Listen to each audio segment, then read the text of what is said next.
Essas honras? Muito bem. William, um prazer enorme poder conversar contigo. Eu tenho dito assim nas rodas que eu participo de bate-papo com os amigos e tal, e aqui também no ar, na Rádio 98, que eu te considero, no momento, o melhor lateral direito do futebol brasileiro. É claro que futebol é momento, mas vejo você numa trajetória ascendente desde que você chegou ao clube.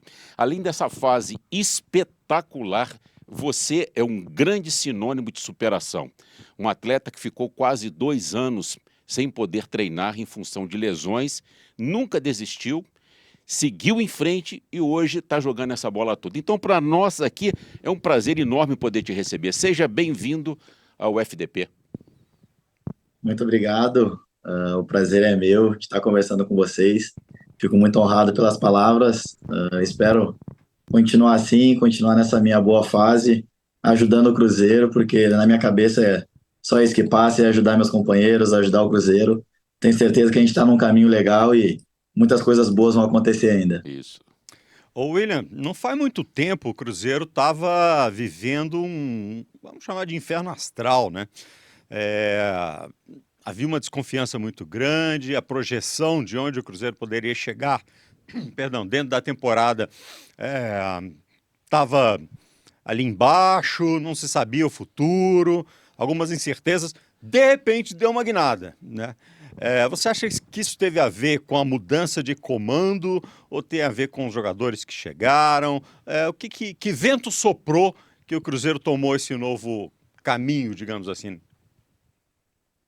Eu acho que não só os jogadores, como a gestão que mudou, mas eu acho que antes, ano passado, a gente acabou sofrendo bastante, mas sabíamos que era um ano que era um ano que a gente tinha que sofrer, um ano da gente permanecer na Série A, nos organizando como a gente está organizado agora. Eu acho que é um processo, e esse ano a gente sabia que queríamos fazer um bom campeonato.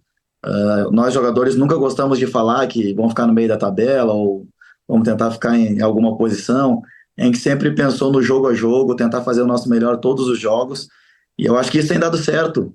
Eu acho que a gestão do Pedrinho chegou só para potencializar o Cruzeiro de hoje. O Cruzeiro sempre foi gigante, eu acho que mostrou que voltou, e está todo mundo feliz, trabalhando bem. Eu acho que isso é um resultado legal e o Cruzeiro só tem a ganhar com isso. Tenho certeza que as coisas vão acontecer ao natural a partir de agora.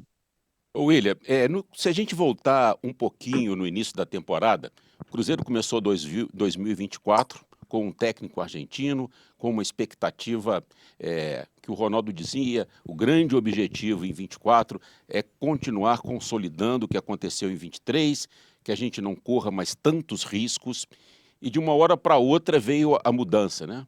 Veio a final do Campeonato Mineiro e o Cruzeiro esteve perto de conquistar o título e acabou não conseguindo.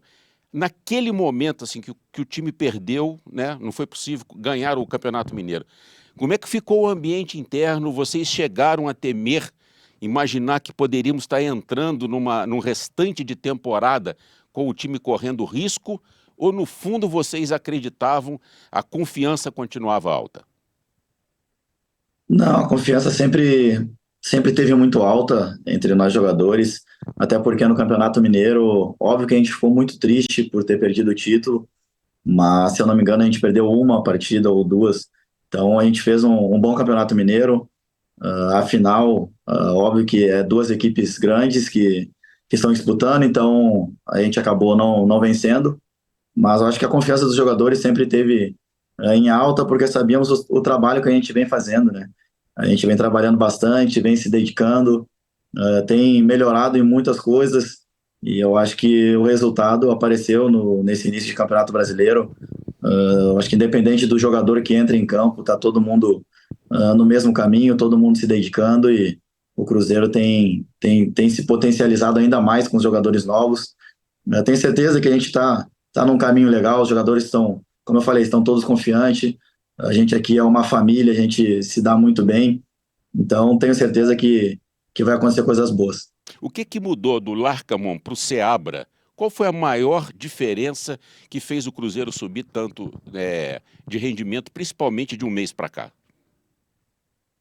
Eu gostava muito do Nico, é um cara que eu aprendi bastante. Eu acho que com todos os treinadores eu procuro aprender, e com o Nico não foi diferente. Eu acho que o que muda mais é sistema, é jeito de pensar. O Seabra é um treinador que ele é muito teórico, é um cara que estuda muito futebol também. Então a gente tem aprendido com os dois. Eu acho que, como eu falei, eu não acho que o trabalho do Nico foi um desastre, até porque a gente perdeu poucos jogos. Óbvio que foi doído aquela final que a gente perdeu no Campeonato Mineiro, mas eu acho que o trabalho foi legal. Eu gostei, eu particularmente gostei bastante. Mas também gosto muito do professor Serrabra. Como eu falei, é um cara que estuda muito futebol, um cara que, se parar para conversar 2 minutos com ele, com certeza a pessoa vai sair entendendo um pouquinho mais de futebol. Então, eu acho que o jeito de pensar, sistema tático, essas coisas mudaram bastante, mas a gente está tentando aprender cada dia, porque a gente aprende, ele tenta ensinar todos os dias uma coisa diferente, e o grupo tá entendendo legal e tá mostrando isso dentro de campo. Já que você tocou nesse assunto, e eu volto a dizer, não tem aqui nenhuma galhofa, não tem nada aqui, assim, o Seabra, ele de fato pode ser chamado de professor, inclusive porque ele dá aula na academia Sim. da CBF e tal. Mas tem umas coisas que ele fala que eu não entendo. Aí, quem sabe você ajuda a gente a entender alguma coisa? O que é a quebra e a pós-quebra, por exemplo, que ele falou Na na última coletiva. entrevista, que eu fiquei pensando assim, deixa eu ver se eu traduzo isso aqui. Conta pra gente.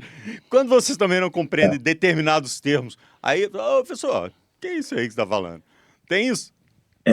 Realmente, às vezes, o professor acaba vindo com alguns termos que a gente não entende, mas a gente pergunta para ele, ele explica na hora e o quebra, eu acho que é quando a gente quebra a linha de defesa do adversário, e o pós-quebra é quando a gente consegue tomar as costas do adversário, as costas da primeira linha de defesa deles, daí a gente conseguir criar algumas jogadas.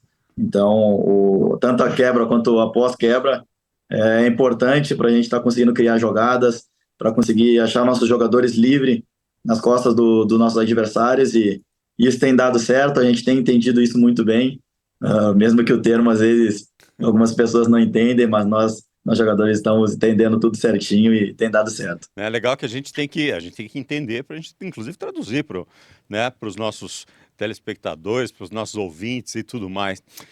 Tem uma coisa que tem me chamado a atenção, eu queria que você falasse sobre isso. O Matheus Pereira é um jogador assim que pensa muito rápido, é uma coisa impressionante. E eu acho ele um craque. E Sim. como todo craque, ele não quer ficar o tempo todo com a bola, mas ele está sempre no lugar da jogada, né? Dois toques, ele limpa a jogada. Mas tem o mérito de quem recebe o passe também, porque ele acha espaços onde poucos achariam, mas tem sempre alguém do Cruzeiro atacando aquele espaço. Isso é intuição, é treinamento, é combinado ou é improviso? Como é que funcionam essas jogadas? Especialmente quando você fala assim, nossa, como é que esse cara achou esse espaço? Não, eu também acho, o Matheus é um craque, é um cara que eu tenho um orgulho gigantesco de estar trabalhando com ele. É um cara que, além de ser um craque, é uma pessoa espetacular. E, cara, isso tudo é treinamento. Tudo isso a gente treina no dia a dia. Acho que o Matheus, ele pensa muito bem o jogo, mas se os jogadores que estão ao redor dele não pensar junto com ele, as coisas acabam não acontecendo. Então a gente treina bastante isso, e aí chega no jogo, quando o Matheus pega a bola, tá todo mundo preparado para fazer os movimentos, para que dê certo as jogadas, e eu acho que isso nos jogos tem dado certo, e espero que cada vez mais a gente vai aprimorando no dia a dia e venha conseguir acertar mais passes assim para a gente conseguir os gols. Viu? Jogar com um jogador genial, É, você tem que acompanhar a linha de raciocínio dele. quer ser Não adianta grande? só você ter um gênio do seu lado, É. que ele precisa que você o acompanhe. Você quer ser grande, fica no ombro do gigante. bicho. Acompanha os É gigantes. isso aí. Ô William, agora há pouco, quando você falava do Seabra, eu lembrei de uma historinha do Adilson Batista. O Adilson, que hoje é o gestor das categorias de base do Cruzeiro, quando ele era jogador profissional, ele admirava demais o senhor Enio Andrade, que foi técnico do Cruzeiro por muitos anos. E o Adilson fala que, quando terminavam os treinos, ele ia para o vestiário, abria um caderninho e anotava algumas coisas que o seu Enio tinha passado para eles, alguns treinamentos, e ele foi guardando aquilo, e na cabeça do Adilson ele pensava, um dia, se eu for treinador, eu vou usar tudo isso aqui que eu estou anotando. Você enxerga dentro do grupo do Cruzeiro algum jogador, alguém com potencial para um dia ser um treinador, e você mesmo, o que é que você pensa em fazer no dia que você falar assim, dentro das 4 linhas para mim já deu? Eu, particularmente, não penso em ficar no futebol. Eu sou um cara muito tranquilo. Quando eu parar, com certeza eu vou fazer outras coisas, principalmente ficar com a minha família, com os meus filhos, que é o que eu adoro. Então, não penso em ficar no meio do futebol, até porque é muito difícil. A gente tem essa carreira aqui e realmente, às vezes, a gente acaba estressando um pouquinho, mas no elenco tem alguns jogadores que eu vejo que tem potencial para ser um treinador no futuro, ou pelo menos trabalhar com futebol, que adora futebol e está sempre conversando sobre. Eu acho que Ramiro é um cara que é muito inteligente. Uhum. Eu sou um fanzaço do Ramiro, a gente já jogou junto antes e admiro muito a forma como ele olha o futebol também. Marlon também entende muito, está sempre conversando sobre o futebol. Então, tem mais alguns, mas que eu lembro assim que a gente conversa mais. Esses dois aí têm interesse e são muito inteligentes, estudam bastante futebol também. Acho que eles têm um potencial gigante para ser um treinador no futuro. O Marlon participou com a gente no FDP, eu acho que no ano passado, né, Bob? E ele falou isso, o quanto que ele dedica o tempo dele assistindo a todos os times do futebol brasileiro, como ele vai reparando a característica, né, dos jogadores adversários, para quando ele tiver que enfrentar esses atletas, ele já conheça. Isso é muito legal, né? Quais são as características, se é um atacante que vai mais pelo meio, se vai mais aberto, né? É muito bacana. Falar nisso, outra expressão interessante que o Seabra usou na última entrevista que eu vi, ele falou assim que ele de vez em quando faz um coaching com os jogadores. E aí me perguntaram, o que é isso? Eu falei, é a famosa conversa de pé de orelha, entendeu? Ele pega o cara, chama ele lá, tô certo ele, chama aqui, vem cá, vamos conversar. Vamos pra salinha. Vem cá, deixa eu te explicar, você vai jogar com fulano de tal, eu e você aqui e tal. É uma conversa mais particular, não é uma conversa de grupo. É isso ou é alguma coisa que eu não entendi mesmo? Não, realmente é isso. Como eu falei, o Seabra é um cara que ele é muito inteligente e ele também sabe ler muito bem o grupo. Então, muitas vezes ele chama jogadores individualmente para conversar, para explicar, ver como é que o jogador está se sentindo. Comigo já aconteceu muitas vezes, já conversamos sobre coisas que estão acontecendo no jogo, às vezes sobre coisas que eu estou em dúvida. Então, a gente acaba conversando. Isso é muito legal, essa proximidade do treinador com os jogadores. Eu acho que isso ajuda muito, tanto dentro de campo como fora. Então é mais aquela conversa no pé do ouvido mesmo, para explicar o que ele pensa, o que o jogador está pensando. Isso é muito bom para a gente que está em campo. O nosso amigo Muricy Ramalho costumava fazer isso de vez em quando. Mas quando ia chamar pra conversa de pé de orelha, a orelha do cara saía quente do outro lado, bicho. O cara saía até tonto. Olha aqui, deixa eu dar um recado pra você. Você sabe qual é a dupla campeã no momento? É o Prezão da Claro e você. Afinal, é muita internet pra você trabalhar, pra você estudar, até pra você se divertir, tá? No Prezão mensal da Claro são 15 GB de internet, 12 pra você usar como quiser e 3 GB só pra YouTube, inclusive pra nos assistir, beleza? Haja internet. Cansou? Então tem videochamada, tudo isso só por R$ 29,99 ao mês. Vem pra Claro, você merece o novo. William, imagina que eu seja um atacante perigoso e você está me marcando e eu estou começando a te levar para a linha de fundo. Agora eu vou começar a te apertar mesmo. A primeira pergunta é sobre treinadores. Você jogou na Europa, você jogou na Alemanha. Qual que é a maior diferença que tem do treinador brasileiro para o treinador europeu? Cara, eu acho que a maior diferença do treinador europeu, eu acho que não é do treinador, eu acho que é o estilo do dia a dia nos clubes europeus.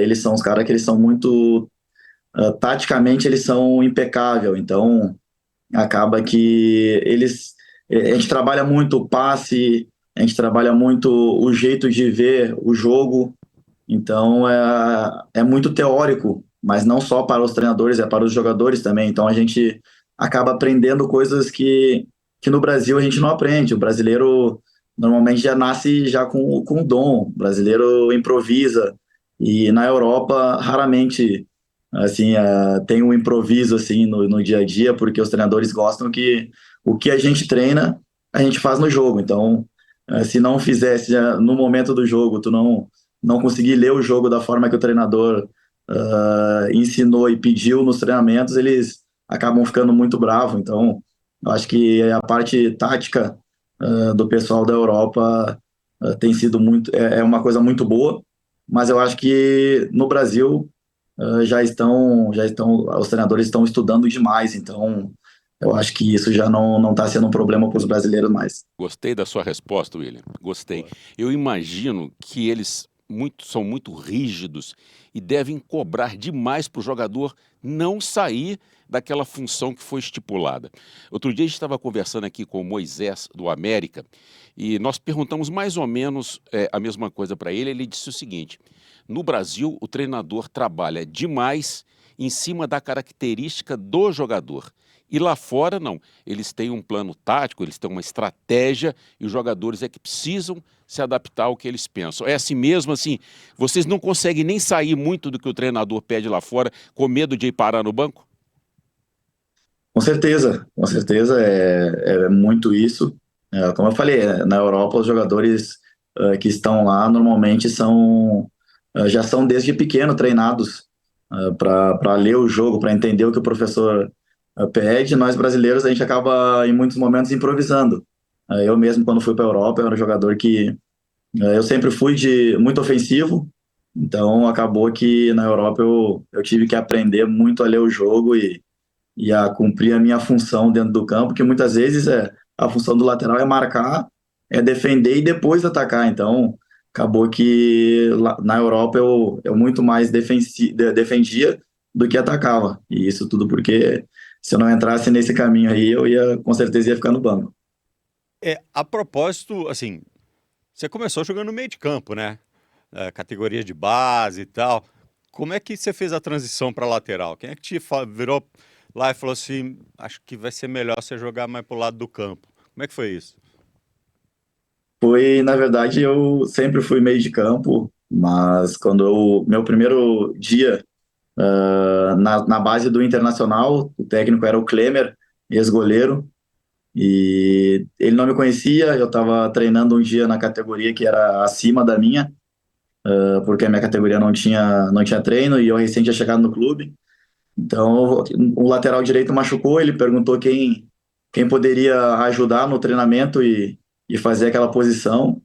E eu, cara, eu sempre gostei de jogar, então ficar no banco eu sempre odiei, eu acho que todo jogador, né? Então eu já falei logo que eu faria aquela função, não teria problema. Aí foi um treino e eu nunca mais saí. Então acabou, nesse dia, acabou minhas aventuras de meio campo.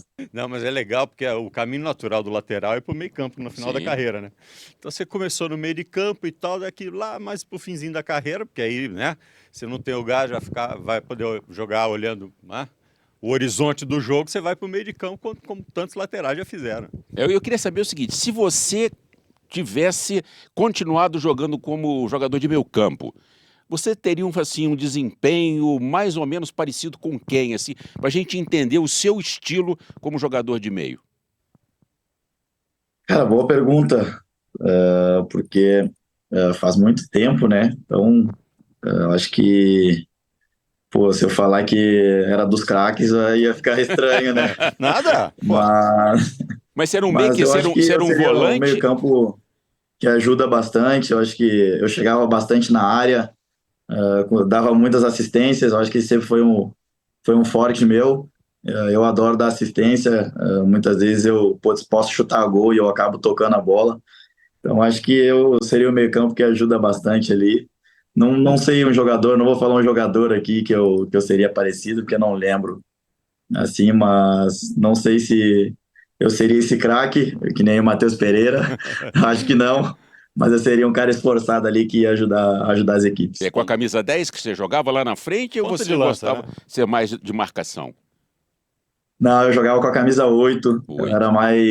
Eu era o cara mais defensivo também, porque eu corria o campo todo, então acabava que eu não ficava só mais parado ali.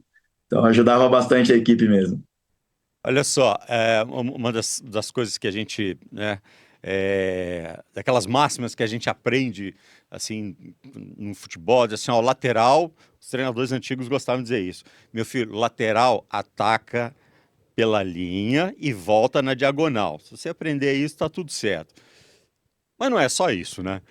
Além disso, o que que evoluiu tanto, assim, na posição de lateral, que eu vejo que é talvez a posição mais estratégica no jogo de hoje. Claro que um jogador de meio de campo que abre espaços, né, ou quebra linhas, como faz o Matheus, faz muita diferença.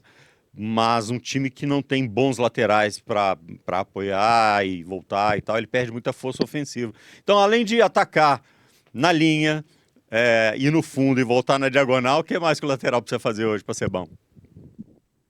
Eu acho que o lateral, eu acho que primeiramente ele tem que entender e tem que saber ter um equilíbrio entre a parte ofensiva e a parte defensiva. Eu tive que aprender isso e graças a Deus hoje eu entendo bastante. Com certeza quando vou para o ataque, eu sei da minha responsabilidade, que o lateral, a primeira função é sempre defender. Então, quando eu vou para o ataque, já vou pensando que a volta tem que ser rápida, porque eu tenho que ajudar meus companheiros, por mais que eu tenha cobertura ali, eu tenho que ajudar os meus companheiros na volta também. Então, acho que o lateral que ele tem a consciência de fazer essas duas coisas bem feitas, eu acho que ele acaba se tornando um lateral muito promissor. Converso bastante isso com os meninos que jogam na minha posição, sempre que me perguntam, acho que tentar manter esse equilíbrio defensivamente e no ataque, e quando chegar no ataque também não fazer alguma coisa desesperada, chegar e só chutar a bola para dentro da área.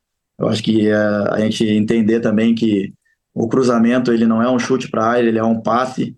Então é sempre que achar o companheiro livre, é tentar botar ele na perfeita condição de fazer o gol. Você fez talvez o gol mais bonito do Campeonato Brasileiro até agora, quando você arrancou lá do campo de defesa, veio numa diagonal, surpreendeu a todo mundo. Aquilo ali é uma jogada ensaiada ou foi uma visão que você teve, enxergou uma oportunidade? Não, ali foi mais instinto mesmo. Como eu roubei a bola já conseguindo conduzir ela para frente e era um final de jogo também, então estávamos todos cansados e eu decidi no momento ali de tentar o drible para tentar ir para o gol. Quando eu chego na frente da área, eu acabo olhando para ver se tem alguém para tocar a bola, como eu falei. Sempre tento olhar meus companheiros para deixar eles na cara do gol para fazer o gol, mas ali eu tava meio que sozinho, então fui muito feliz em acertar aquele chute, principalmente porque era um grande goleiro, o Fábio. Fiquei muito feliz com o gol e os meus companheiros também, então fiquei ainda mais feliz pela vitória, que foi importante. Então espero que logo logo saia mais gols assim. Mas você também deu um sustão na torcida no jogo contra o Bragantino, né? Colocou uma bola por cima que o Cássio ficou só olhando. O que que foi aquilo? O que que aconteceu? Ele bateu, quando eu vi a bola indo em direção ao gol, bateu o desespero.